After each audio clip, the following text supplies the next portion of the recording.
¿Qué tal con todos? Bienvenidos a una nueva edición de Conversando con un matemático humanista. Bueno, en esta ocasión vamos a hacer una reseña de otro libro del doctor Steven Rojas. En este caso es un libro justamente que abarca los principales artículos periodísticos que ha escrito el doctor, que son numerosos, ya los veremos, y que también ustedes podrán ver en su página de Facebook. Bueno, siempre ponemos en la descripción del video el link de la página de Facebook y también del canal de YouTube del doctor. Bueno, como siempre estamos acá con la presencia del doctor Steven Rojas y en este caso un invitado especial. Tenemos a Carlos Padilla, que es licenciado en investigación biomédica básica y que actualmente está desarrollando una teoría de doctorado relacionado a la biomatemática. Ya nos explicará un poco en más detalle sobre ese tema, ¿no? Y bueno, él nos contactó porque justamente es un consumidor de nuestros videos, de nuestros episodios de Conversando con un matemático humanista y, ¿por qué no?, un admirador del doctor Steven Rojas como todos los acá presentes. Y bueno, comenzamos saludando al doctor Steven Rojas. ¿Cómo se encuentra, doctor? Muy bien, muchas gracias, muy amable por la presentación, gracias, mucho gusto de conocer a Carlos Padilla, así que muy contento de estar acá. Bueno, y saludamos a nuestro invitado del día de hoy y esperamos que de los siguientes episodios también. ¿Cómo estás, Carlos?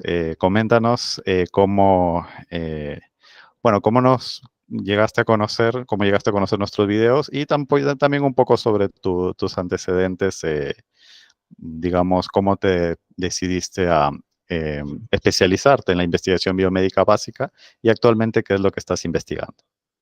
Hola, ¿qué tal?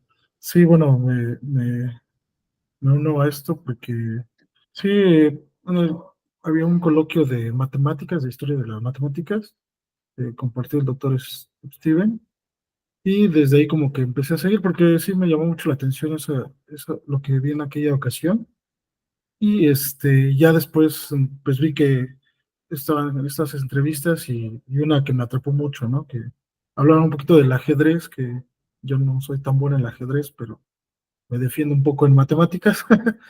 Entonces, me llamó mucho la atención y dije, bueno, está linda la entrevista, ¿no? Y en caso, pues a mí me gusta mucho, o sea, hacer ciencia, como que saber más, ¿no? O sea, de la naturaleza. Yo pues, me especializo un poco más en la biología, pero como que siempre, digamos, he sido bueno en matemáticas, ¿no? Entonces mi tutor me dijo, pues vamos a introducir matemáticas, ¿no? Pues, pues puedes entender esto, pues como traducirlo. Entonces, pues ya los últimos 4 o 5 años, pues me he formado más en modelaje matemático, ¿no? En biomatemáticas, justo. Qué bueno, realmente es muy interesante. Justo como bien mencionas, hemos hablado también sobre la ciencia matemática en uno de nuestros episodios, comentado también, ¿no?, sobre la definición y el concepto que tenemos de la matemática y bueno, de respectivas, podemos decir, aplicaciones en términos, por ejemplo, de la ingeniería matemática o en este caso la biomatemática, ¿no? Entonces, realmente estamos muy agradecidos de tu presencia, Carlos, y sabemos que vamos a tener una excelente conversación sobre, bueno, a lo largo de este capítulo y de los siguientes. Y bueno, como vamos a comenzar con la reseña del libro del doctor Steven. Entonces, doctor, bueno, como en la reseña anterior, ¿cuál es el objetivo en este caso de este libro que nos va a presentar? Bueno, nosotros ya venimos varios años escribiendo artículos periodísticos para dos revistas mexicanas. Una de ellas es Impulso Informativo, que se edita en la ciudad de Puebla, y la otra es Buzo de la Noticia, que se edita en Ciudad de México. Y bueno, a través de todos estos años que se ha ido publicando pequeñas crónicas de matemáticos, todo eso se ha condensado ahora en un libro donde está, digamos, listo ya para publicarse, y que lo he llamado Pequeñas Crónicas de Matemáticos, ¿no? Y donde se establece incluso los artículos periodísticos, pero también aquellas secciones que yo he llamado, he agrupado algunos artículos, lo van a ir viendo. Por ejemplo, Mujeres Matemáticas era digamos, un grupo, Matemáticos Políticos, por ejemplo, otro grupo, Matemáticos Influyentes, otro grupo, y así, ¿no? O sea, ha ido segmentándose dentro del mismo libro, ¿no? Así que un gusto para poderlo presentar, pues, aquí en el programa. Excelente. Bueno, el gusto es nuestro, doctor. Realmente un honor escucharle. En este caso, ver este libro que sabemos que va a estar muy interesante. Y bueno, si puede, por favor, nos comparte la pantalla y va comentándonos un poco y vamos conversando. Bueno, vamos a compartir la pantalla del libro. Eh, Vamos a ver. Yo creo que se está viendo el libro, ¿no es cierto? Miren, ahí tenemos la portada del libro. Como les decía, son pequeñas crónicas de matemáticos y es básicamente un compilado de los artículos periodísticos de los primeros que salieron, miren. Y el contenido está dividido, miren, en varias partes, ¿no? Una primera parte donde habla sobre las pequeñas crónicas. Después, miren, una segunda parte donde hablo de matemáticos políticos, conflicto entre matemáticos, una tercera parte, mujeres matemáticas y por último, matemáticos influyentes, ¿no? Entonces, a ver, en la primera parte donde dice crónicas, pequeñas crónicas, es básicamente un compilado de biografías. Está escrito, miren, este libro a un estilo para un amplio público, ¿no? No son artículos técnicos, matemáticos, pero sí me va a permitir tener una idea de cómo ha ido evolucionando el pensamiento matemático prácticamente hasta el siglo XX. Por ejemplo, yo hablo del primer artefacto matemático más antiguo, desde ahí empiezo. Todos estos son artículos publicados en estos diarios mexicanos, los primeros libros matemáticos de la historia, ¿no? Los primeros ingenieros matemáticos de la historia, el primer matemático de la historia, ¿no? Pitágoras, Teano de Crotoma, que es la esposa de Pitágoras también. O sea, hago un recuento, miren, paso por toda esta cultura griega, todo Herón, Ptolomeo, Papos, Hipatia, hasta acá es más o menos el siglo IV después de Cristo. Entonces, y luego un artículo sobre el matemático indio Brahmagupta, y también Fibonacci. Esto es la parte de la Edad Media, después el Renacimiento, la etapa de la Edad Moderna, de Pierre de Fermat, René Descartes, miren, todo esto sigue Isaac Newton. Y después viene en el siglo XVIII el gran digamos, periodo de la Ilustración, con los hermanos Bernoulli, Leonard Euler, de Alembert, ¿no es cierto? Lagrange, Laplace, todos estos personajes son del siglo XVIII, para después entrar al siglo XIX con Ruffini, con Bernard Riemann, Keiler, Sylvester. Entonces, una serie de matemáticos que han hecho historia, ¿no?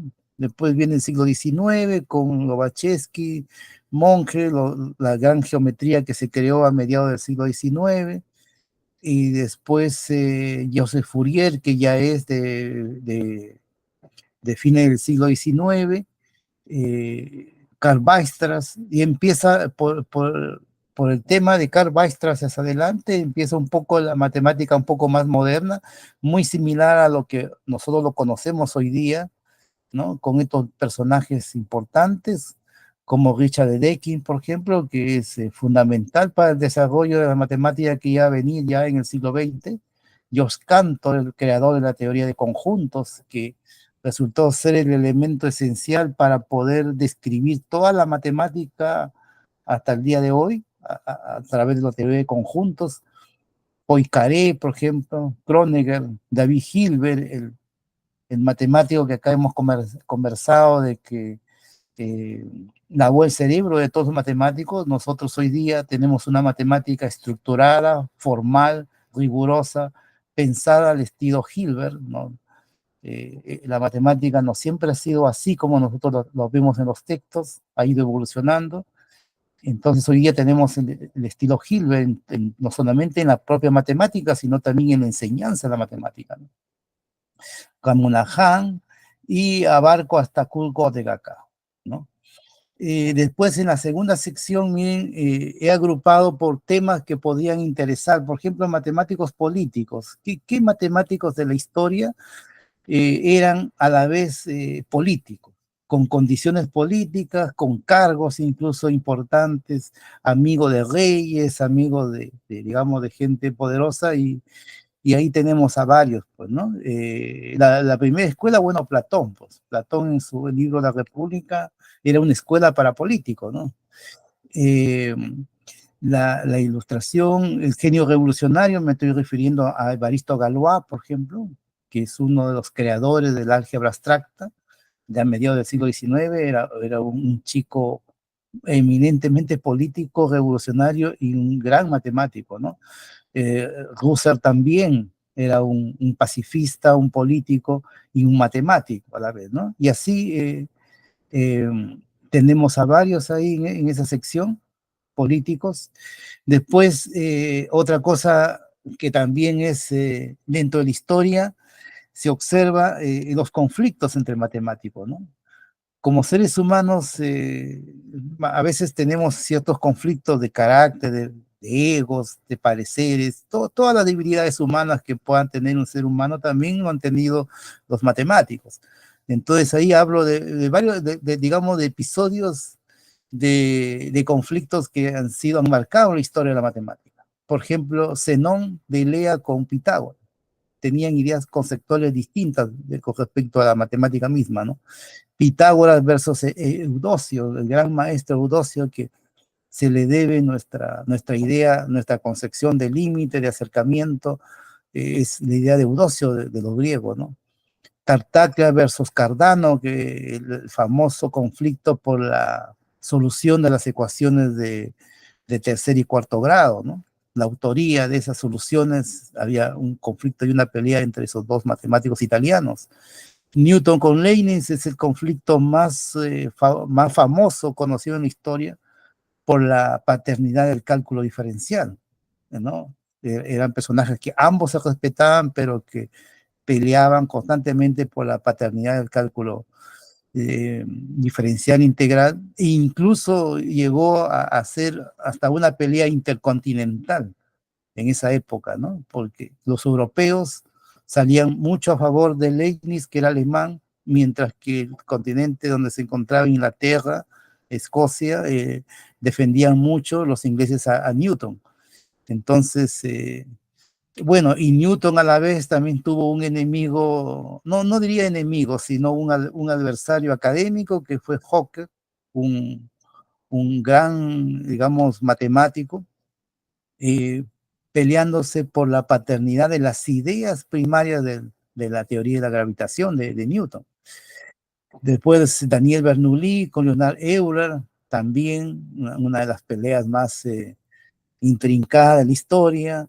Johann Bernoulli es hermano de Daniel, y con su otro hermano Jacob Bernoulli, o sea, los hermanos Bernoulli en la matemática es comparado como la familia Bach en la música, ¿no? Una familia de músicos importantes en la historia, y en la matemática están la familia Bernoulli, ¿no?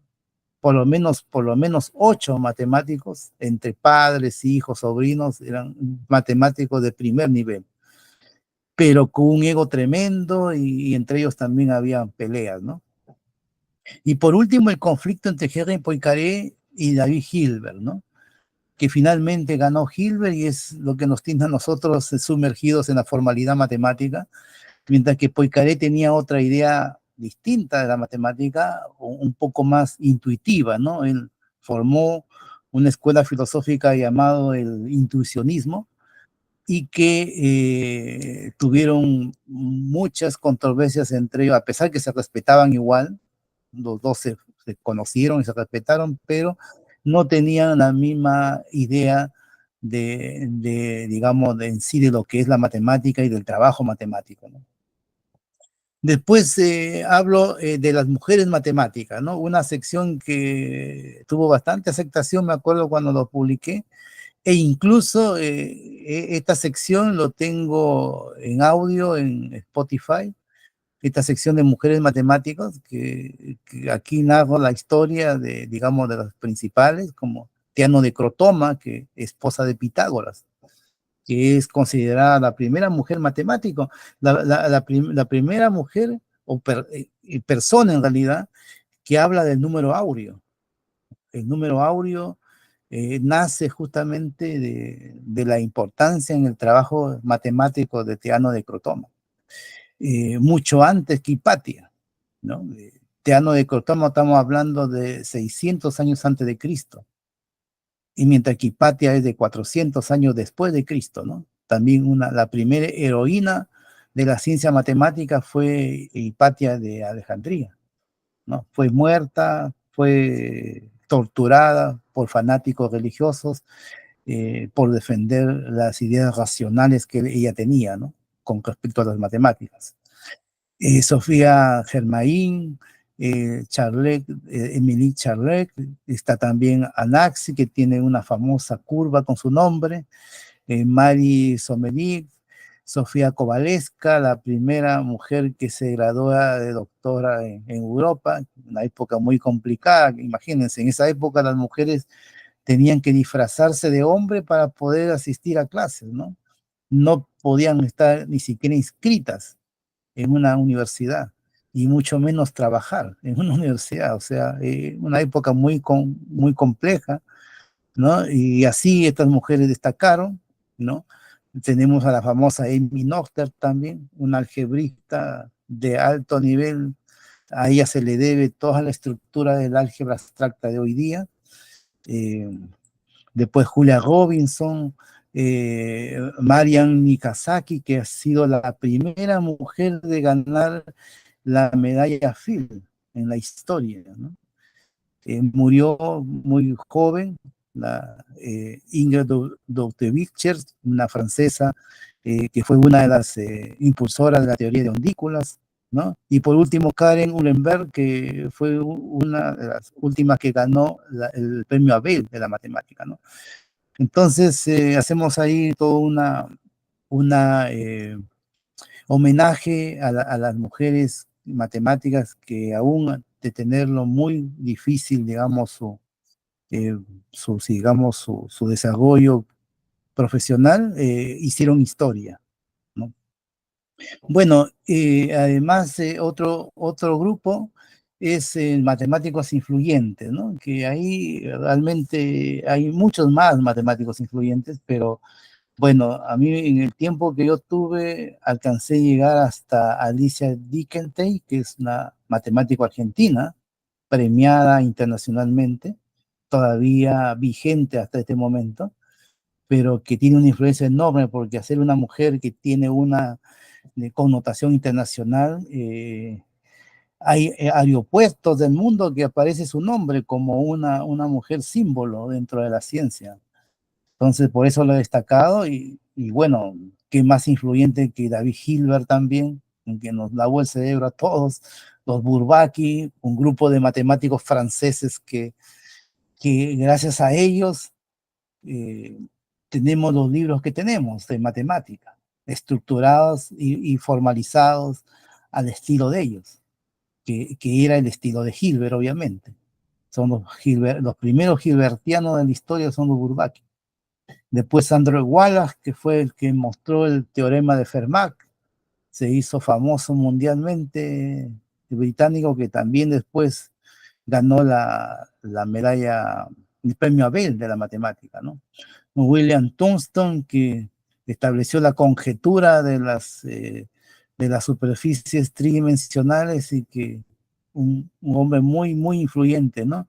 Stephen Smith, otro topólogo de alto nivel, John Milmore, topólogo también, famoso Gregorio Perelman, el que demostró la última con la conjetura de Poincaré, por ejemplo, que fue planteada por Henri Poincaré en el 1905. Este señor en el 2005 probó esta conjetura, Michel Atillac, uno de los grandes matemáticos de la historia, fallecido ya. Mijalei Gromov, yo creo que es el geómetra viviente más importante que tenemos en este momento. Gobert Langler, muy influyente porque este es uno de los personajes que ha montado un programa internacional para unificar todas las matemáticas, ¿no? En esa tarea hay una cantidad de matemáticos hoy día para hablar de la matemática y no de las matemáticas, como dicen muchos por ahí, ¿no? Y Marta Nacho Steiber es una matemática española, que divulgadora de la matemática, de las mujeres en realidad, y también fue considerado acá, ¿no? Entonces, miren, esto es el índice, podríamos dar una vista así, digamos, rápida. Por ejemplo, el primer artefacto más antiguo del mundo, tenemos acá el hueso de Shango, 25.000 años de desarrollo. Los primeros libros de la matemática, estos son las tablillas babilónicas. Estamos hablando, miren, de 4.000 años antes de Cristo. Imagínense, qué antigüedad el primer libro, ¿no? Los primeros ingenieros, las primeras construcciones, los egipcios, ahí están las pirámides. El primer matemático de la historia es Tales de Mileto. Tales de Mileto, ahí contamos el porqué. Son historias breves, pero como decía, para un amplio público no se necesita mayor conocimiento matemático, ¿no? Para llegar a un amplio público, ¿no? Pitágoras, un matemático misterioso porque era místico, tenía una serie de costumbres que hoy día parecerían irracionales, pero es por la influencia de Egipto y de Babilonia donde él estudió, ¿no? Teano de Crotoma, su señora. Después otro artículo periodístico de Pitágoras, donde yo hablo ya del teorema de Pitágoras. Euclides, miren, famoso hombre, primer sistema formal de la historia. Ese le debemos a Euclides, 300 años antes de Cristo. Ya existía la matemática muy similar a lo que nosotros hoy día lo conocemos. Arquímedes, famoso primer ingeniero matemático, lo tenemos a Arquímedes acá. Eratóstenes, el primero que midió la longitud de la Tierra. Imagínense, en esa época, estamos hablando 200 años antes de Cristo, no había ningún instrumental para medir eso, y él fue capaz de tener de manera con razonamiento matemático, capaz de dar una aproximación bastante cercana a lo que hoy conocemos como el diámetro de la Tierra. Y ahí está cómo lo hace. Hiparco, el famoso padre de la trigonometría. O sea, un libro yo creo que va a ser, cuando se publique, estamos esperando un editorial que lo pueda publicar, creo que va a ser un aporte, porque mire, tiene estas biografías, y Ptolomeo, el famoso hombre que habló que la Tierra es el centro del universo, ¿no? Cosa que después cambió, y muchos siglos de la historia se pensó que el centro, bueno, o sea, se pensaba que justamente por Ptolomeo de que la Tierra era el centro del universo, y en realidad después se comprobó que era el Sol el centro por lo menos de nuestro sistema solar. Papos, el último matemático helenístico. Hipatia, la última mujer matemática de historia, que murió, digamos, torturada por unos fanáticos religiosos. Al-Khwarizmi, el gran matemático árabe, a quien le debemos la fórmula cuadrática, un poco el álgebra que uno maneja a nivel escolar, ¿no? Brahmagupta, el famoso matemático indio.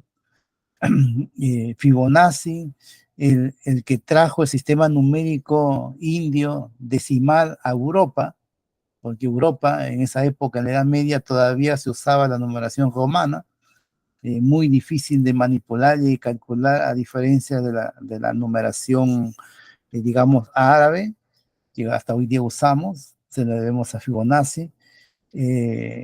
También tenemos a Pierre de Fermat con su último teorema, un abogado. Descartes, yo primero pienso y luego existo, miren. Todos son escritos periodísticos que se ha publicado y que están condensados acá, ¿no? Blaise Pascal, un famoso apologista del cristianismo, era un hombre muy creyente en Dios, en la divinidad, casi la mayoría de matemáticos de esa época. El ateísmo en los matemáticos ha venido después de Hilbert con el formalismo matemático. Pero antes de ello, muchos, desde Cantor incluso, eran muy cristianos.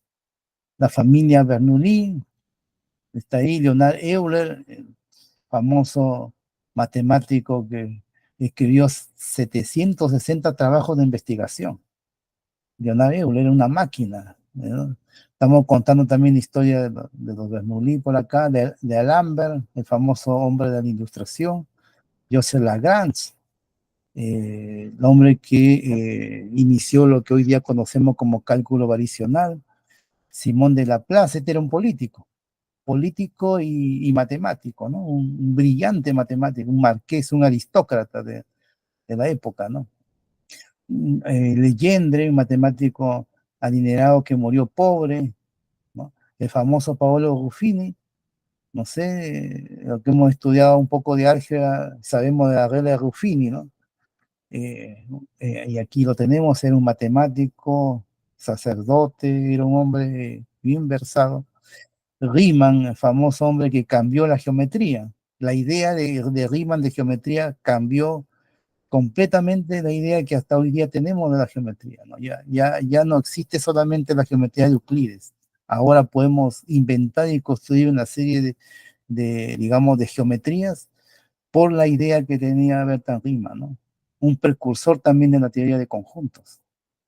Keiler, un abogado, ¿no? Fíjense que en esa época, médicos, abogados, ¿no? Eran matemáticos brillantes, algo que sería impensable hoy día, ¿no?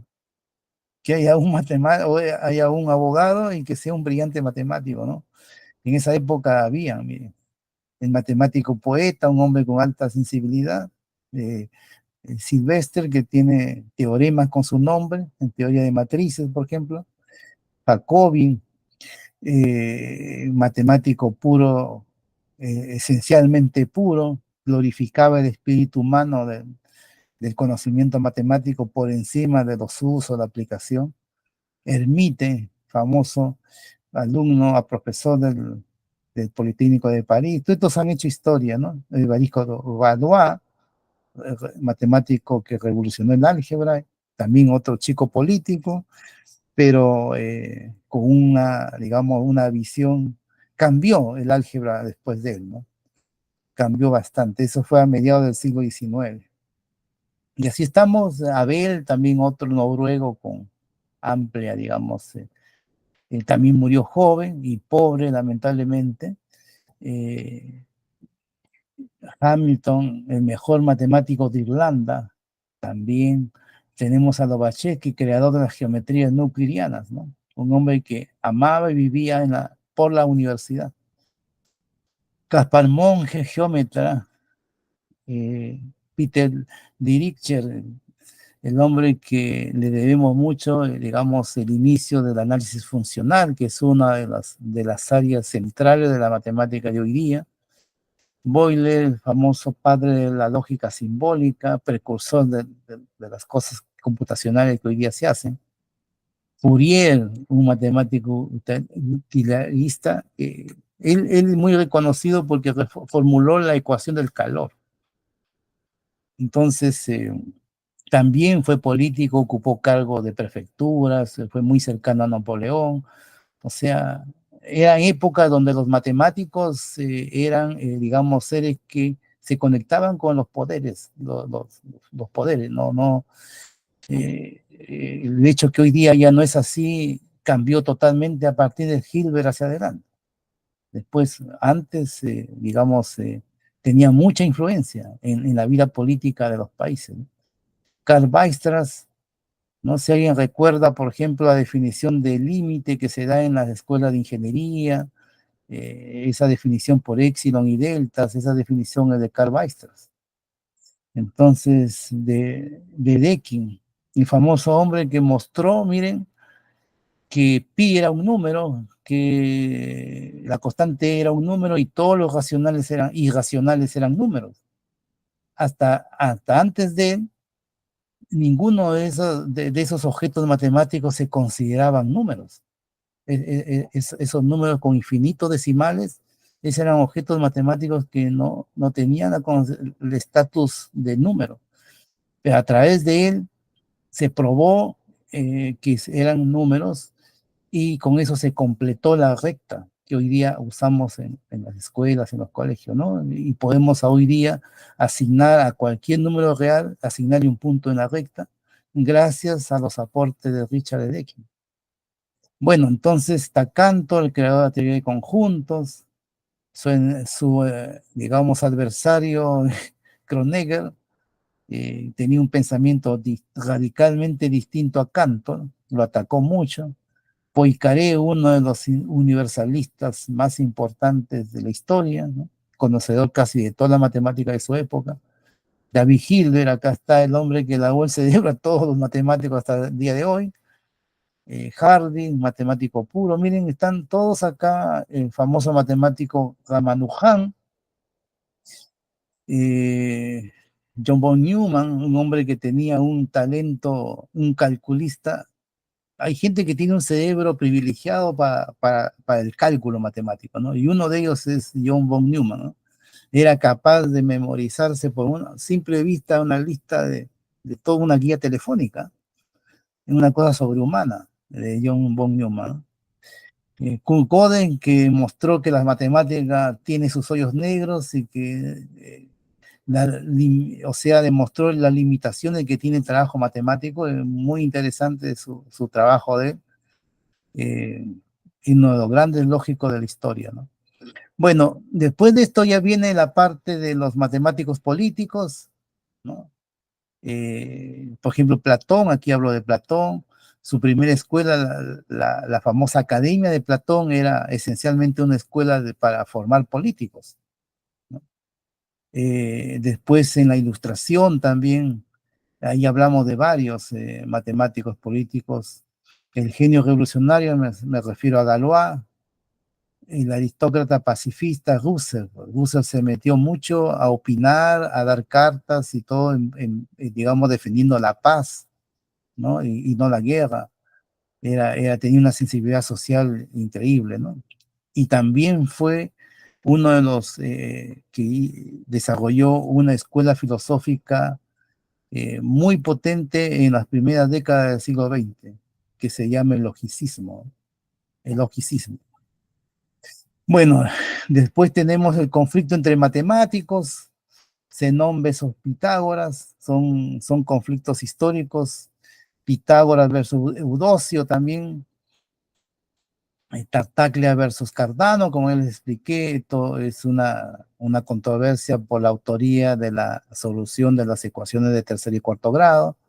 Newton versus Leibniz, la famosa, digamos, controversia por el cálculo. Newton versus Hooker, que es otro adversario que tenía Newton, ¿no? Los Bernoulli con Euler, Johann Bernoulli con Jacob Bernoulli, entre familias, se peleaban. Leonard Kronecker versus George Cantor, también estos eran adversarios, los dos. Poincaré con Hilbert. Después las mujeres matemáticas también tienen acá su espacio. Teano de Crotoma, ahí está, Hipatia de Alejandría, Sofía Germain, también, Emilie Charlet, María Gaetana Annexi, que tiene su curva, famosa curva.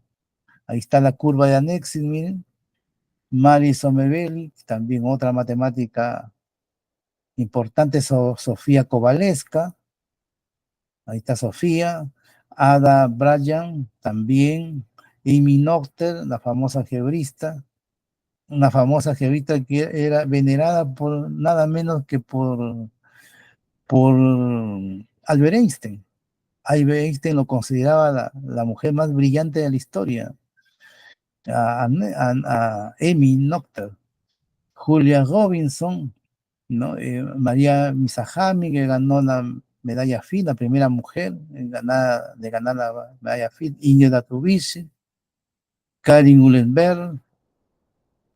Y después vienen los matemáticos brillantes, influyentes, ¿no? David Hilbert, ¿no? Los Bourbaki. Ahí está el grupo de Bourbaki, miren la foto. Estos señores han sido los que han influenciado en toda, no solamente en la creación matemática, sino también en la educación matemática. Prácticamente toda nuestra educación, los textos, los libros, los programas de estudio que hoy día están en las escuelas, en los colegios, universidades, es digamos, la línea del pensamiento de los Bourbaki, totalmente formalista al estilo Hilbert, ¿no? Bueno, André Wallis, que es del último teorema de Fermat, acá es del inglés, todavía está vigente. Y William Thurston, famoso geómetra. Stephen Smith, un gran topólogo, tengo entendido que todavía está con vida. John Milnor, otro matemático norteamericano. Perelman, ruso, que demostró la conjetura de Poincaré. Michael Atillac, premio Abel de la matemática, está uno de los grandes matemáticos de la historia. Michael Gromov, acá está el geómetra, ¿no? Robert Langler, famoso hombre de unificación de las matemáticas. Marta Sacho Steiler, la matemática española. Y Alicia Dickenberg, la famosa matemática argentina reconocida internacionalmente. Entonces, eso es, bueno, acá el índice alfabético. De eso es más o menos el texto, el libro que hemos escrito. No está, digamos, los últimos escritos que tenemos, digamos, del año pasado y de este año, que también podrían agregarse ahí.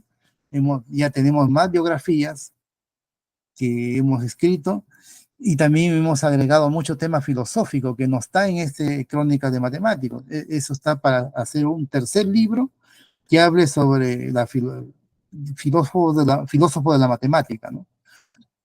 Entonces, y bueno, ese es el proyecto que estamos desarrollando, así que no sé si tienen algún comentario.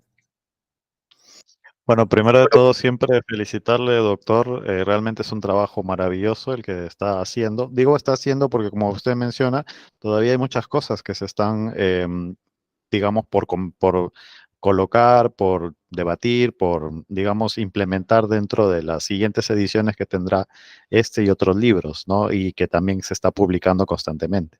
Entonces es un trabajo muy, realmente admirable, ¿no?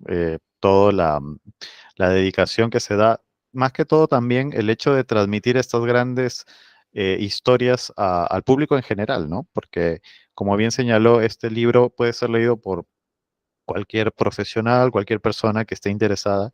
Podemos decir en la historia de la misma humanidad, porque la historia de la matemática justamente es el desarrollo del pensamiento de la humanidad, ¿no? Como hemos dicho desde el primer episodio, la matemática es una creación humana, ¿no? Y creo que este libro enfatiza mucho eso, ¿no? Porque realmente son estas personas, ¿no? Los que han ido forjando la matemática, ¿no? Con sus, bueno, también con sus limitaciones humanas, porque hemos visto ahí una serie de conflictos de autoría, ¿no? Pero en líneas generales, que también pues está algo que me llama mucho la atención es que es cierto que hay el ego, ¿no? El ego del profesional, del matemático, ¿no? De la persona intelectual genia, ¿no? O genio, pero también el respeto, ¿no? Eso también usted lo mencionó, o sea, entre las rivalidades había un respeto porque se sabía que el rival era una persona de gran, digamos, nivel, ¿no?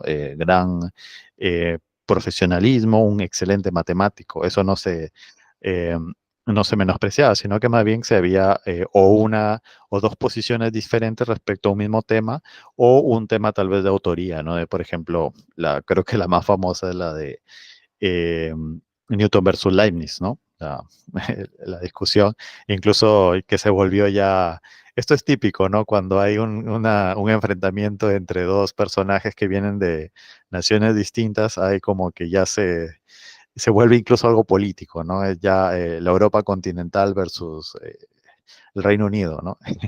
Me hace acordar a cuando sucedió al final del campeonato mundial de ajedrez entre Bobby Fischer y, ¿cómo se llamaba? Bueno, se me fue. Es, Spielman creo que es Spassky, perdón, Boris Spassky. No, se lo interpretó como si fuera un enfrentamiento de la Guerra Fría, ¿no? Entre el bloque soviético y el bloque americano, cuando era una final de un campeonato de un deporte que es pues muy famoso como el ajedrez, ¿no? Entonces hay esas peculiaridades históricas que realmente llaman bastante la atención, ¿no? Bueno, Carlos, ¿qué tal te pareció este libro que está por publicarse? Esperamos que muy pronto se publique. Realmente yo sé que va a ser un éxito total porque muchos de nosotros justamente estamos acá por ese interés que tenemos hacia estas grandes historias. Pero muy bonito, la verdad es que sí, hace un buen repaso, ¿no? Y como mencionas, es también te va a transmitir un poco de la historia de la humanidad del mismo humano, ¿no? Sí, y bueno, la verdad que sí, estoy muy interesado en poder leer esas como controversias, ¿no? Y algo que me llama mucho la atención, que sí no lo tenía claro, sí lo vislumbraba por ahí, pero no lo tenía claro y suena muy bonito esto de que las matemáticas también tuvieron un momento muy cercano a la política, ¿no? Eso me pareció como, wow, o sea, ok, o sea, eso como que ya me queda claro algunas cosas que ahora pues decía cómo es posible, ¿no? Y que ahora parecían inviables, ¿no?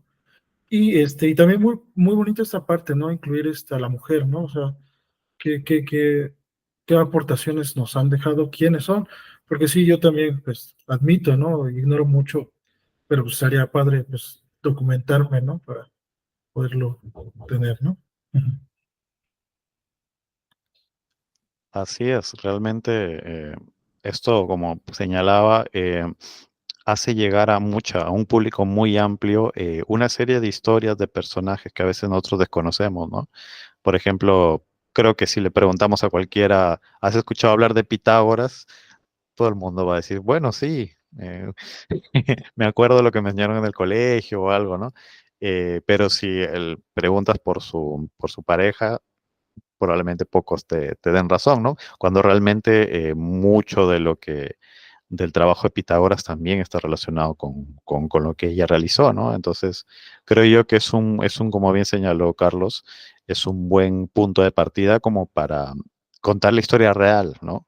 Porque no es que estemos ni exagerando ni sobreestimando, sino que estamos realmente señalando, o al menos el doctor está señalando, lo que realmente sucedió, que realmente fueron muy influyentes en la historia de la matemática, como también en la historia de todas las ciencias, ¿no?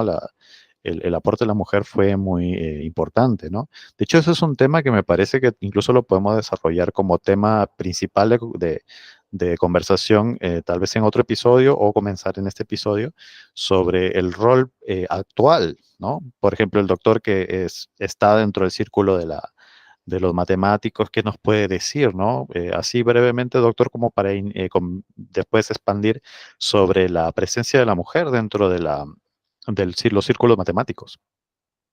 Sí, mira, todo lo que hemos contado de las mujeres matemáticos, gran parte de esas historias vienen de un pasado donde por razones incluso filosóficas, de fundamento filosófico de las épocas, se pensaba que la mujer no estaba a la altura de los hombres. Eso viene desde Aristóteles. Aristóteles le debemos muchas cosas positivas, pero una de las cosas negativas que él defendía era la de inmigración a las mujeres. Entonces, incluso para los griegos, en general, los griegos pensaban que las mujeres solamente eran útiles para la procreación y para que tengan su casa. Nada más. O sea, la belleza, la amistad, incluso el amor era entre personas del mismo género. Había mucha homosexualidad en la época griega. Entonces, de esas ideas aristotélicas influenciaron toda la Edad Media, llegaron al siglo XVIII, al siglo XIX. Entonces, un machismo se fue gestando hasta el siglo XX, prácticamente, donde ya las cosas han ido cambiando paulatinamente. Ya hay medallas Fields, o sea, las mujeres hoy día ya pueden tener acceso. Primero, mire, en el siglo XIX no tenían acceso ni siquiera a ir a la universidad, a la educación, ¿no? Mucho menos trabajar como profesoras, nada de eso. Tenían que disfrazarse para entrar a escuchar una clase. Eso se superó ya en el siglo XX, ¿no? Ya ahora las mujeres pueden ingresar, pueden sacar sus grados académicos, pueden trabajar como profesoras universitarias. En esa época no se podía. O sea, hay matemáticas que digamos, podían ingresar ya a la universidad, podían sacar su grado de doctor, pero no podían trabajar en ninguna universidad. Estaban desempleadas, tenían que irse a Suecia, a otros lugares para poder hacer algo. Entonces, fue muy complicado para ellas, pero ya hoy día las cosas han cambiado, yo diría bastante, porque ya, digamos, no hay ninguna restricción. Las mujeres en el mundo hoy día pueden ser hasta presidente de la República, ministras, cualquier cosa, ¿no? Entonces los goles ya entre el hombre y la mujer se han ido ya equiparando también. Ahora los jóvenes ya, digamos, toman los goles que antes eran exclusivos de las mujeres, ¿no? Y que lo hacían más difícil a una mujer ser madre, ¿no? Ser profesional y desarrollarse, teniendo que ir a su casa también a hacer la comida, hacer la casa y una serie de cosas. Es complicado, ¿no? Entonces ahora eso ya está pasando, los jóvenes ya, yo veo que están compartiendo mucho de esos goles, y en la academia, bueno, en la universidad ya no hay ninguna restricción absoluta. O sea, las mujeres hoy día logran todo lo que puede hacer un hombre en la parte, digamos, académica, ¿no? Pero sí, lo que todavía persiste es que en número todavía son menos las mujeres, ¿no? Que respecto a los hombres, ¿no? Los hombres es una mayoría todavía, por razones históricas que todavía hay, ¿no? Pero de a poco está incrementando y se está valorizando e incentivando que las niñas opten por la carrera científica. Hay política de Estado, por lo menos acá en Chile, hay política de Estado dirigido a eso, ¿no? A incentivar que las niñas opten también por carreras científicas y puedan desarrollarse como físicas, matemáticas, todas las ciencias llamadas duras, como dicen algunos por ahí. Y bueno, eso ha ido cambiando, como digo, a favor de las mujeres, y ojalá eso continúe. Ha sido un gran aporte, aún así, de todas las dificultades. Uno mencionara los aportes matemáticos de ella, ha sido fabuloso, a pesar de todas las dificultades. Hoy día ya pues, ganan medalla Field, hoy día ya ganan premio Abel, las mujeres de alto talento. O sea, ya las cosas han cambiado bastante, ¿no? Así que, pero todavía falta un poco más, digamos, todavía falta, pero ahí estamos, ¿no? Excelente. Justamente esa realidad que usted comenta anterior le da incluso más mérito a estos personajes que ha mencionado, ¿no? Porque de alguna manera han sabido sobresalir a pesar de las dificultades, del contexto tal vez adverso, ¿no? Eh, y qué bueno que se esté mejorando en este ámbito y en todos los ámbitos donde están desarrollándose y están protagonizando el cambio, ¿no? Aparte que el valor diferenciado que da el hecho de una matemático mujer que seguramente aporta con distinta perspectiva, con distinto enfoque y además que enriquece la labor o digamos, la disciplina, ¿no? Carlos. Sí, bueno, quería agregar un poquito, justo mencioné esto del papel de las mujeres, las matemáticas, me hace recordar mucho a mi maestra de álgebra, que fue como mi parteaguas para, como decir, me gustan las matemáticas. Yo creo que si no me atrapa ella, ya como que hubiera dicho bonitas, pero hago otras cosas. Y sí, sobre todo eso, ¿no? Como que dije, wow, o sea, de verdad para mí siempre fue impresionante ella, ¿no? O sea, solo nos dio álgebra, pero la verdad es que dominaba mucho, ¿no? Las matemáticas y a veces me hacía pensar, digo, quizá no está en la parte más profunda, ¿no? Del estudio, pero también eso es un gran valor, ¿no? O sea, transmitir matemáticas me parece que no es fácil y ella lo hacía muy ameno, pues, ¿no? O sea, entonces sí, creo que a veces la docencia también fue un papel muy importante, ¿no? Sí, totalmente. Es importante. Creo que la historia de muchas personas que tienen este gusto por la matemática, hay tal vez un profesor ahí detrás o profesora detrás que ha generado esa, ¿no? Esa motivación, ese interés particular. Está muy bueno esto. Quería hacer una analogía, así como esta hemos venido hablando de cómo el rol de la mujer en la matemática ha venido creciendo, o al menos el protagonismo en términos estadísticos, porque siempre lo estuvo, o sea, la mujer en la matemática siempre estuvo desde el tiempo de los griegos, ¿no? Pero me refiero ya a nivel de más mujeres y demás, también hacer el paralelismo con lo que ha representado el rol de distintas nacionalidades dentro de la labor matemática, ¿no? O sea, es así como en su momento entiendo que había una suerte de, podemos decir, discriminación o de limitaciones para el ingreso de las mujeres en la labor matemática. También podemos decir que hubo una suerte de centralismo, tal vez europeo, que era muy difícil por ahí que tal vez surgieran matemáticos en distintos lugares del mundo y que poco a poco se fue dando casos, ¿no? Como los casos de los matemáticos indios que ya hemos comentado, ¿no? Que tal vez eso se está ampliando más, incluso en los últimos años ha mencionado los casos de matemáticas y matemáticos de América Latina, ¿no? Eso también podemos decir que hay una suerte de apertura en ese sentido, doctor.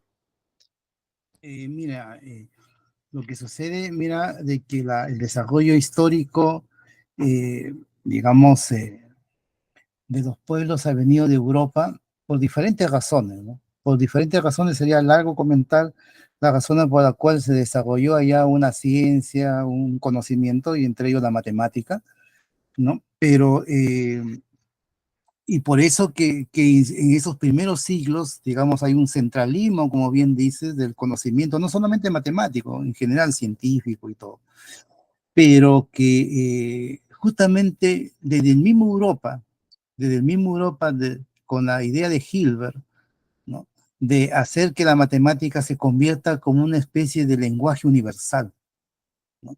Entonces, con esa misma idea, el formalismo matemático ha ayudado para que el conocimiento matemático se convierta en algo que se puede desarrollar en cualquier parte del mundo, ¿no? Entonces, eso ha permitido ya que nosotros en América Latina, en diferentes otros ámbitos del mundo, se desarrolle la matemática al mismo nivel que se hace en Europa, en cualquier otro lugar del mundo.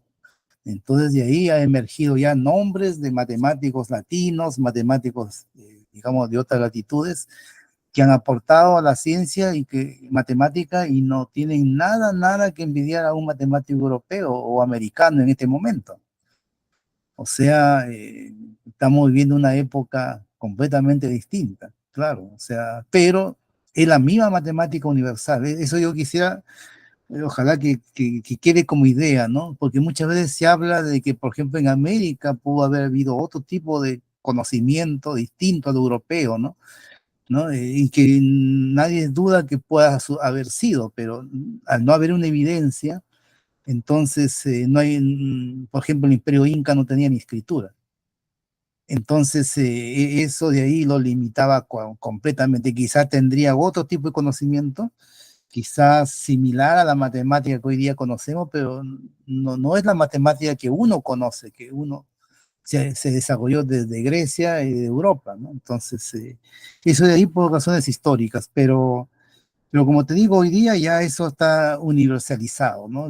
El formalismo matemático de Hilbert nos ha permitido que todo el conocimiento, no solamente de matemáticas, de toda la ciencia en general, sea universal y no sea de un país, de un lugar, sino conocimiento para el mundo y del mundo. De tal manera que hoy día los países desarrollados, incluso los europeos, Norteamérica, eh, buscan los mejores cerebros, no importa de dónde vengan, ¿no es cierto? O sea, si son de la India, bienvenidos, sean de Perú, de México, bienvenidos, con tal que sean los mejores cerebros y que estén trabajando en esos países para desarrollar la ciencia que nace de esos países. Pero el conocimiento es para todo el mundo, el beneficio es para todo el mundo. Entonces, estamos viviendo una época brillante como nunca antes en la historia, ¿no? Y ahora más ayudado de las comunicaciones que tenemos hoy día, con mucho más razón hoy día Somos una sola raza, los humanos, una sola. Así es. Excelente, doctor. Y bueno, quiero hacer un énfasis acá sobre que es cierto que en el episodio anterior hemos hablado de algunas, podemos decir, limitaciones que tiene la filosofía detrás del formalismo, pero también tiene una gran ventaja, grandes ventajas, aparte de el gran desarrollo en poco tiempo, al menos en comparación con las revoluciones anteriores que representó el formalismo en términos de aportes y descubrimientos. También está esto que acaba de comentar el doctor, ¿no? Que es el hecho de hacer universal la matemática, ¿no? De que una persona conociendo la nomenclatura, el lenguaje de la matemática universal, formal, en cualquier lugar del mundo puede representar un aporte, ¿no? Y puede ser entendido por sus pares en cualquier lugar del mundo, ¿no? Es una suerte de, como que de música, ¿no? Uno hace música y otra persona en el mundo eh, puede entender esa música, ¿no? Porque de alguna manera es algo que nos atañe a nosotros como humanidad, ¿no? Eh, que nos produce un sentimiento, una sensación, o en este caso, que nos genera una suerte de valoración de ese aporte y no hay límites prácticamente en este caso, ¿no? Entonces, bueno, como todo, es una de los grandes aportes de la revolución, la cuarta revolución, el formalismo. Y bueno, hay otro detalle también que me llamó la atención dentro de la reseña de los personajes de la matemática, que es el tema de lo que representaba la matemática en la vida de las personas siglos atrás, ¿no?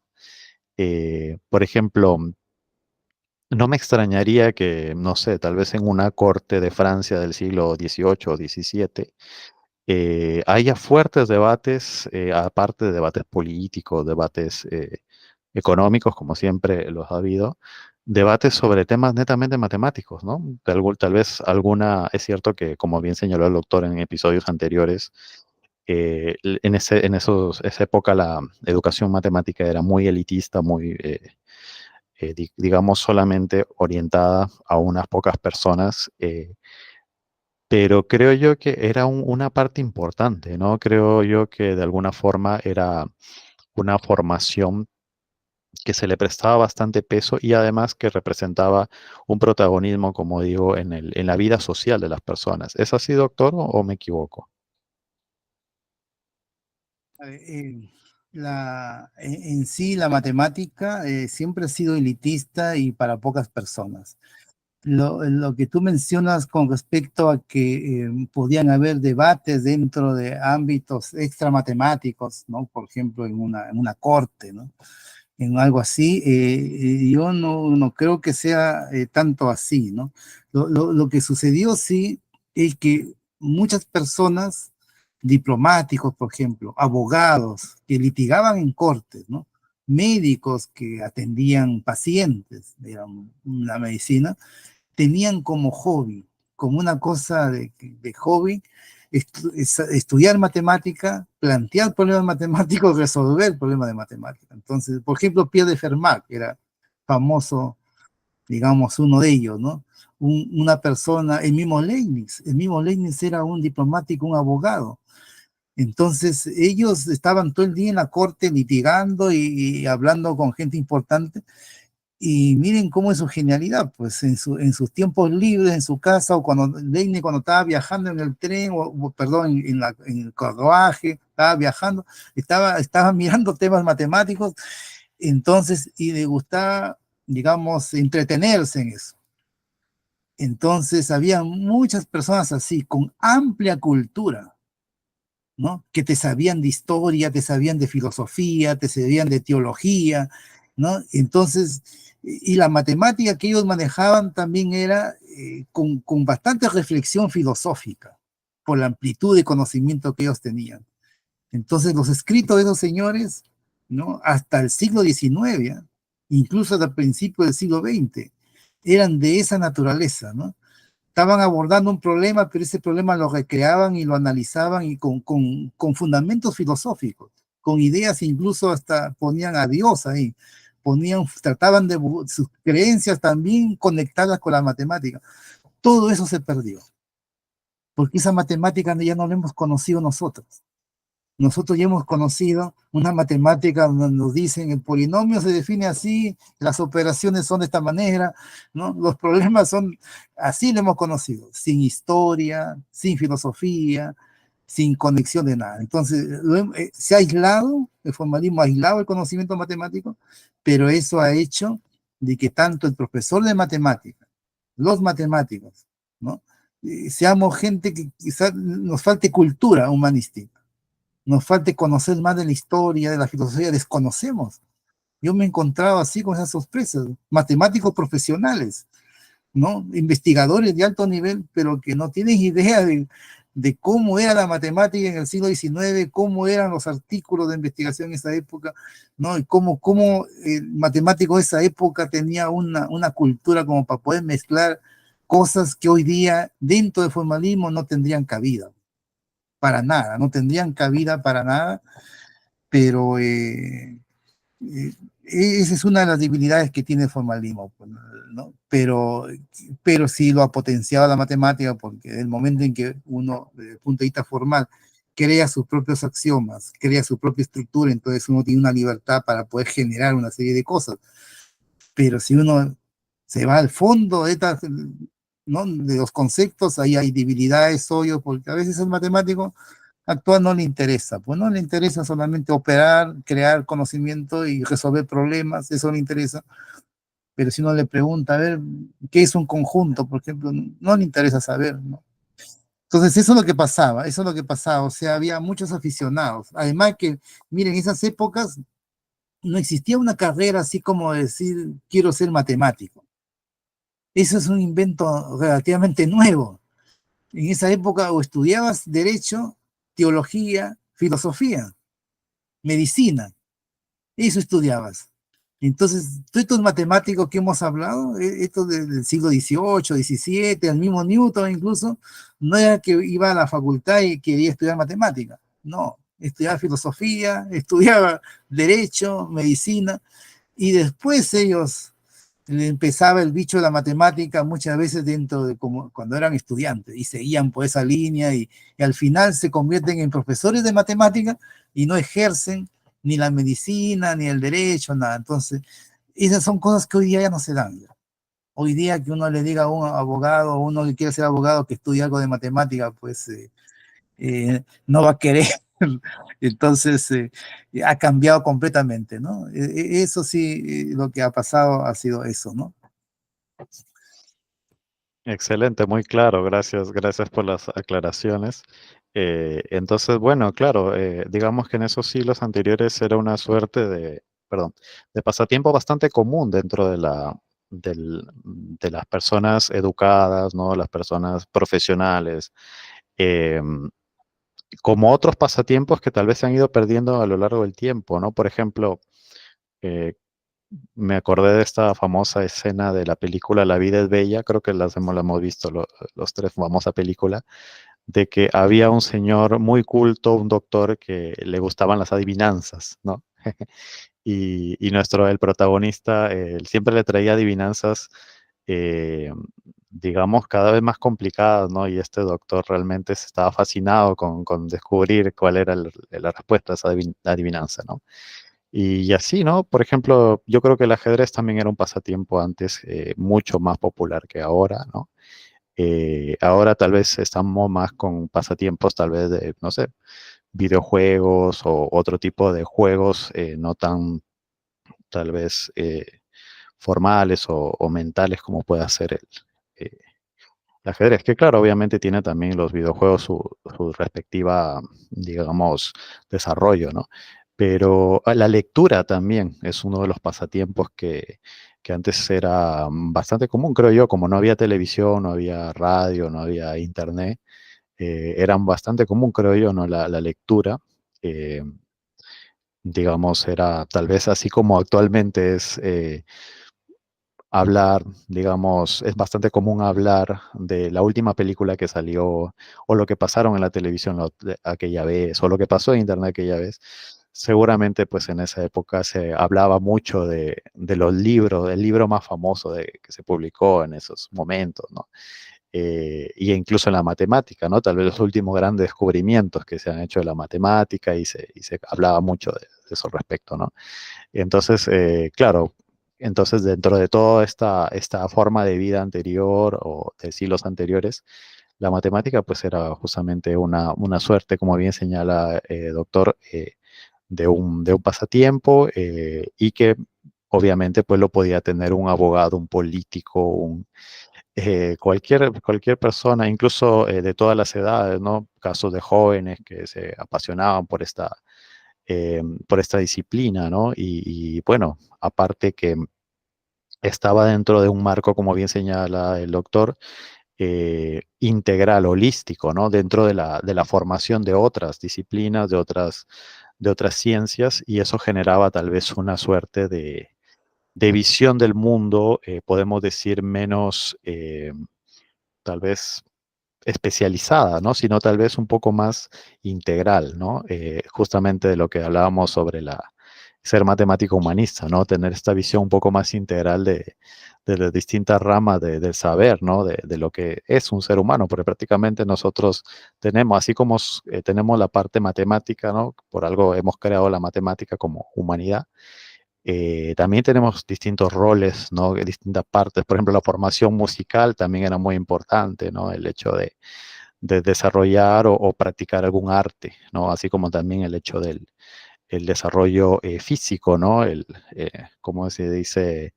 Mente sana en cuerpo sano, ¿no? Un famoso y antiguo también, antigua frase que representa pues digamos, enfoque de una educación integral, ¿no?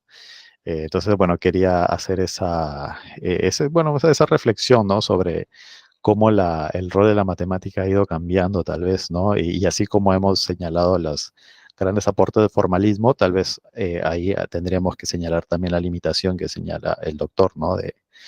De que ya se nos da una suerte de reglas, una suerte de, ya se relaciona la matemática con algo muy como ajeno, ¿no? A la vida humana, a la vida del ser humano común, ¿no? Y eso tal vez es bueno, lo hemos comentado en episodios anteriores, ¿no? Tal vez una causa de algún alejamiento que ha habido de muchas personas de no querer saber nada de la matemática o no gustarle la matemática, ¿no? Y también, como bien señaló Carlos, depende de los tutores, de los profesores también, ¿no? De cómo expresan eso de que la matemática es realmente algo humano, ¿no?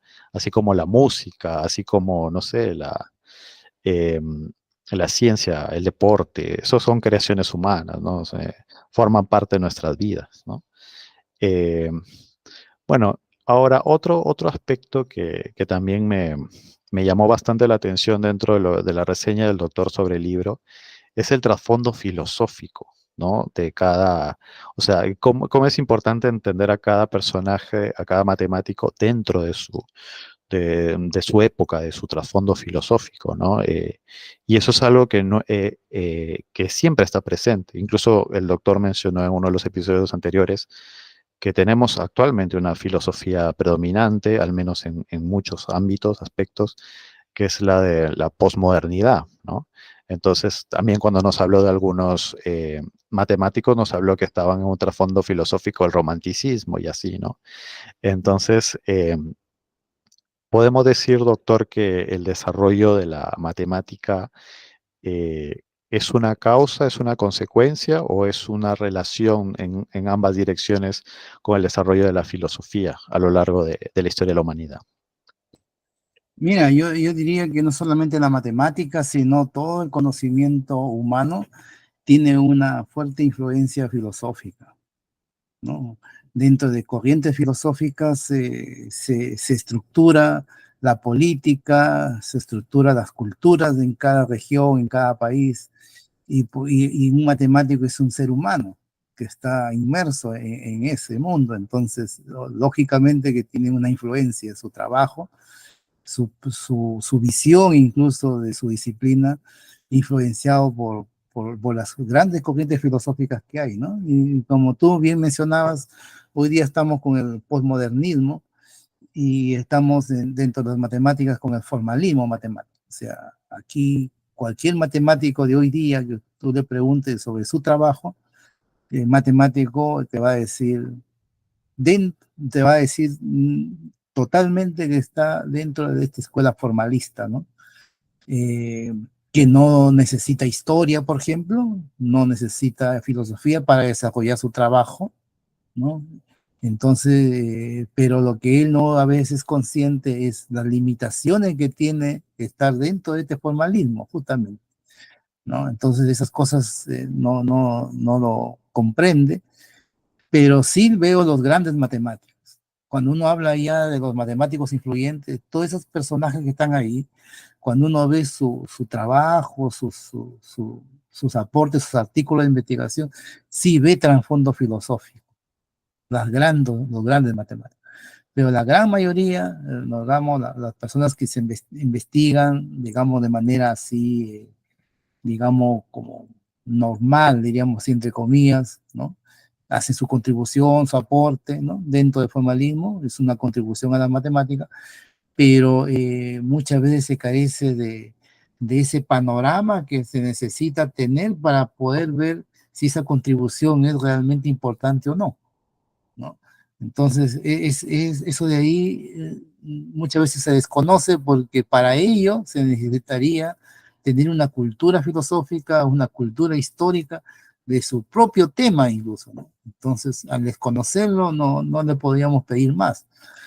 Entonces, eso es una de las limitantes que se tiene hoy día y ojalá algún día se pueda transitar a una quinta revolución donde ya digamos, se desarrolle las matemáticas, ya no tanto para producir paper, artículos así, teoremas todos los días, sino que realmente se resuelvan los problemas centrales del conocimiento matemático, ¿no? Y que sea algo potente y duradero en el tiempo, ¿no? Entonces eso todavía nos falta mucho, todavía estamos en la época donde hay que producir paper, artículos y si no, uno no tiene ni trabajo. Hoy día, aquí el que está bien situado en la universidad de esta época es el que tiene mayor cantidad de artículos y proyectos de investigación y todo eso. Entonces, todo el mundo está ahí, los jóvenes también están ahí, saben que ese es el camino para poder desarrollarse y bueno, no interesa en este momento mucho la calidad, sino la cantidad de artículos que hay, ¿no? Entonces, bueno. Carlos. Sí, como complementando un poquito esto último, creo que podemos hacer un análogo como lo hacían en el siglo XIX, de que su pasatiempo eran las matemáticas. Eso era nuestro pasatiempo, además de todas estas cosas de publicar, pues sí meternos a la filosofía, ¿no? O sea, sí hacer nuestro esfuerzo, ¿no? Por eso a mí me motivó mucho esto, o sea, cuando lo escuché, me llamó la atención porque es un momento en que yo me puedo dar para profundizar, ¿no? Ujú. Con pasatiempo y más adelante, pues tenerlo más en mi quehacer científico, ¿no?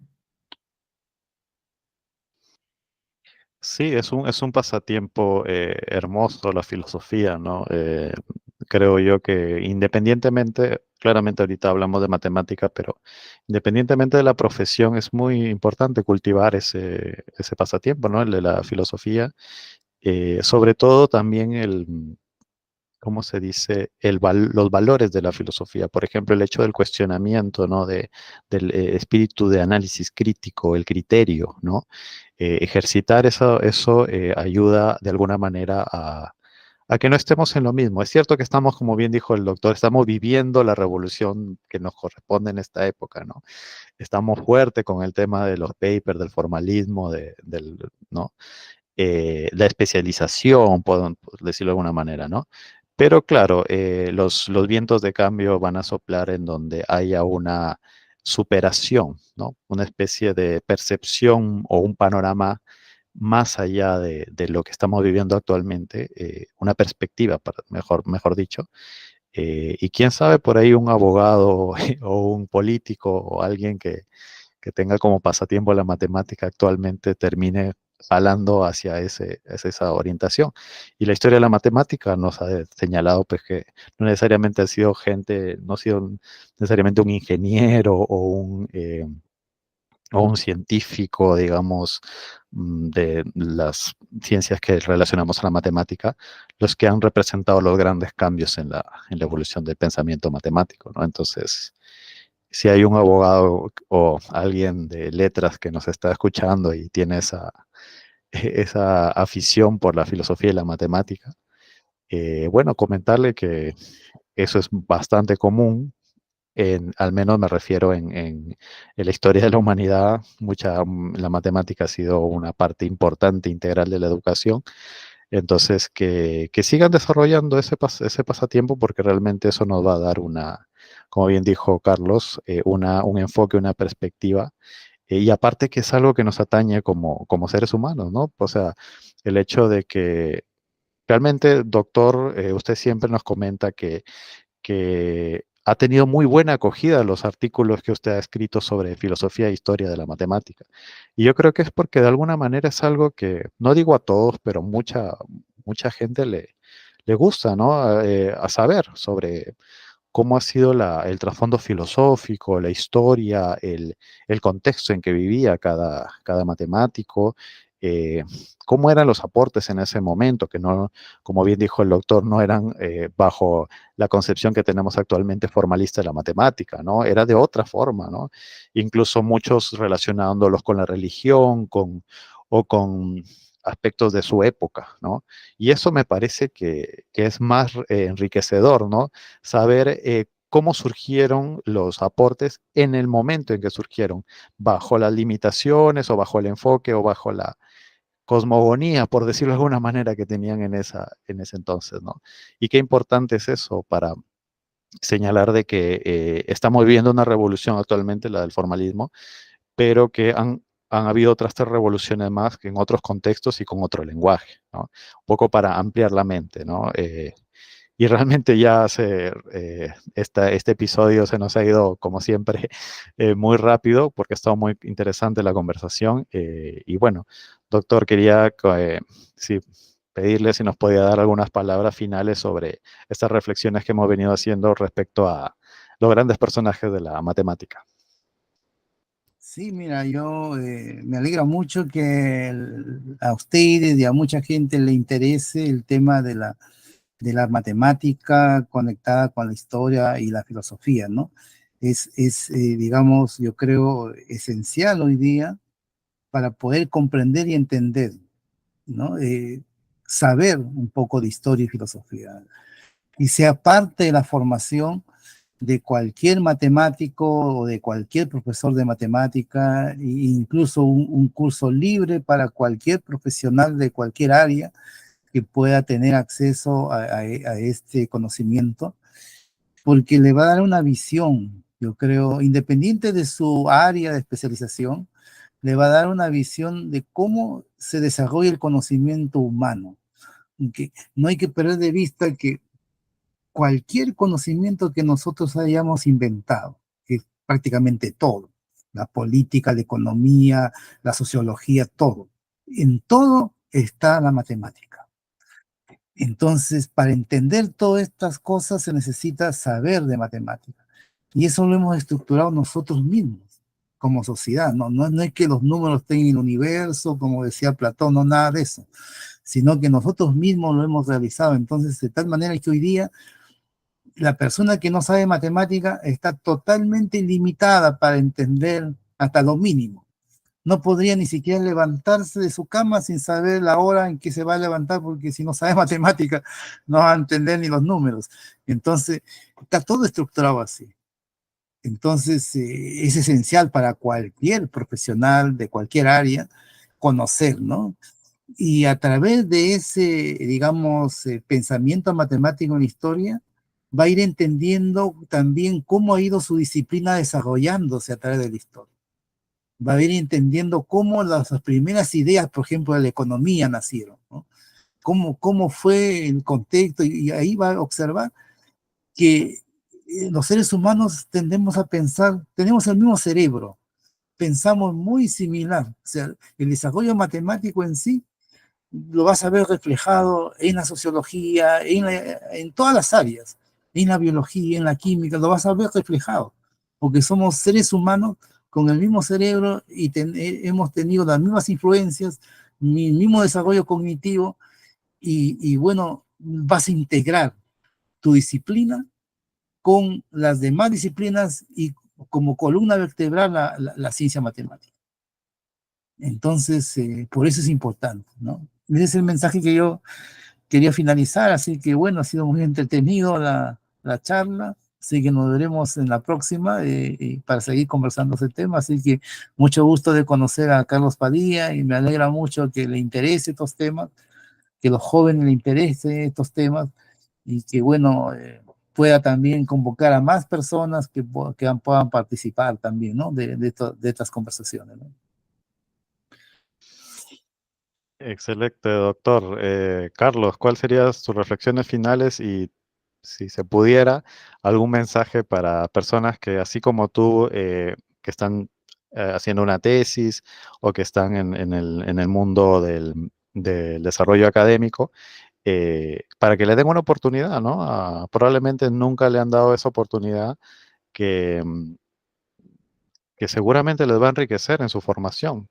De hecho, que les va a enriquecer, ¿no? Porque como bien dijo el doctor, la matemática está presente en todas las ramas de la ciencia. Sí, yo creo que algo que pueden mofarse mucho los matemáticos, ¿no? Descubren cosas y es aplicada en varias áreas y a veces incluso pues, surgen y ya después de muchos años tienen aplicación donde menos se esperaba, ¿no? Entonces eso es muy bonito. Y bueno, en esta parte motiva mucho sí conocer pues un poco el contexto histórico, ¿no? Cómo surgen las ideas, de eh, que quizá a veces las ideas, pues, de varias personas ya, como que van, hay como tendencias, ¿no? A descubrir cosas, pero pues, también como a veces importa mucho la genialidad, pues, me imagino que es lo que un poco vamos a encontrar también en el libro, de decir qué fue aquello que motivó, ¿no? La persona, o qué fue lo que hizo un poquito diferente, o qué es lo que sí, hace que descubran, ¿no? O, o- sí, o den su aportación, ¿no? Entonces eso motiva mucho y yo creo que es pues un parteaguas, ¿no? También para, como bien se dice aquí, que tú puedas como introducirte un poco a la filosofía matemática y que a veces pues tú lo puedas ya aplicar o te pueda ayudar en tu área, ¿no? Muy bien, sí, sí, sí. Excelente, Carlos. Bueno, agradecerte por tu presencia. Esperemos que seas un protagonista recurrente dentro de nuestras charlas. Y bueno, vamos a dar las palabras finales. Realmente ha sido una charla muy entretenida. Eh, el tiempo es muy severo, vamos a tener que continuar con esta charla en el próximo episodio, pero bueno, qué bueno que sea así, porque nos quedamos con esas ansias de seguir hablando, ¿no? Sobre estos temas tan interesantes. De hecho, que quedaron temas en el tintero, ¿no? Muchas cosas que vamos a aprovechar la siguiente oportunidad para hablar, ¿no? Por ejemplo, el tema de la filosofía, la matemática, podríamos desarrollarlo, ¿no? Un poco hablando sobre las corrientes filosóficas de la humanidad también, y a la par con el desarrollo del pensamiento matemático. ¿Qué tal la pasó, doctor? Bien, pues muy bien, como siempre, entretenida la conversación y bueno, cuando quieran yo estoy acá a sus órdenes. Muchas gracias, Muchas doctor, un gracias. honor. Carlos, ¿qué tal la pasaste? Muy, muy bien, muy feliz y pues, descubriendo, bueno, aprendiendo más cosas, siempre se aprende, ¿no? Excelente. Realmente, así como aquellos pensadores del siglo XVII, XVI, es realmente un pasatiempo, un hobby, la pasamos muy bien conversando de esto y bueno, entendemos muy bien a estos personajes que resolvían cálculos en la carroza en la que lo llevaban los caballos en su época, ¿no? Ensimismados con su hojita de papel resolviendo ejercicios, los entendemos perfectamente y recordemos, ¿no? Recordemos esos momentos de la humanidad. Bueno, recuerden y agradecemos siempre a nuestro público. Realmente está teniendo una muy buena acogida estos videos. Eso demuestra lo que hemos señalado, ¿no? De que hay un hambre de conocimiento sobre la filosofía y la historia de la matemática. eh, y realmente le pedimos, podemos decir que para que puedan compartir esto con otras personas que probablemente tengan también o conozcan que tengan este interés, compartan el video realmente, y también pónganle like o me gusta y suscríbanse, que eso nos va a ayudar a divulgar este contenido que, bueno, como se han dado cuenta, es muy interesante y es de nunca acabar, porque realmente tenemos muchos temas más para hablar, ¿no? Y bueno, agradecerles como siempre y espero que la pasen muy bien. Hasta luego.